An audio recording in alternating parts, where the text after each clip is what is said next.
في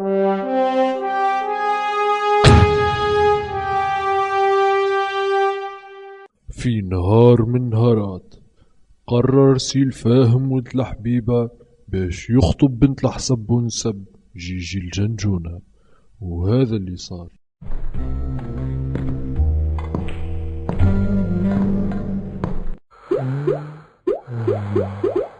تبارك الله تبارك الله، ما احلى زينك يا بنيتي، ما شاء الله عليك.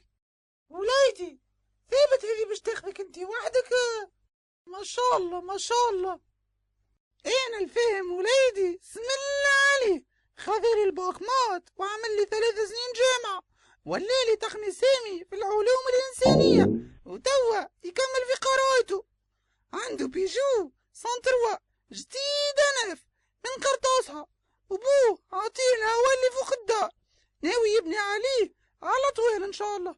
شهريته اسم الله على ولادي محسن مضمن 300 دينار، ان شاء الله يكونوا بيهم مع بعضهم، يزي فيهم الخير والبركة، وهو كيف ما يقلك الفايدة في الهنايا وخيتي.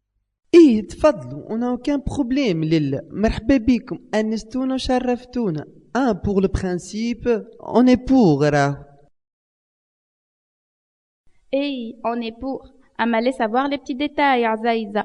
بنتي من صغرتها قريتها في اعز établissements en Tunisie، وتعمل ماكينة à son temps libre، وان شاء الله نحبها تكمل في الماكينة عام ولا عامين في لندرا، ومن بعد نحبها ترجع بحذا ميمتها une villa بحذايا في المرسى، ودار خلاعة في الحمامات. Bon, le mariage doit être un yacht privé, hein, et le voyage de noces aux îles Maldives. Et bien sûr, تعرفوا بنتي صيغتها كان شوبار وديامون، c'est évident ما هو. ميلا قصدي دار كبيرة راكم. أي سامحوني شوية ولا نسيت. أمان une petite faveur. Juste on a besoin d'une semaine قبل الخطبة باش يجي تقصها مع نونو son petit copain. هايكا كيكا تاخو وقتها باش تنسيه.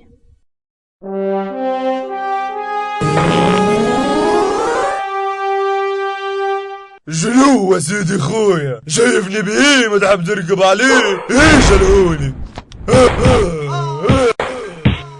يا ولدي هسه بليش مش سمع دنيا واخرة.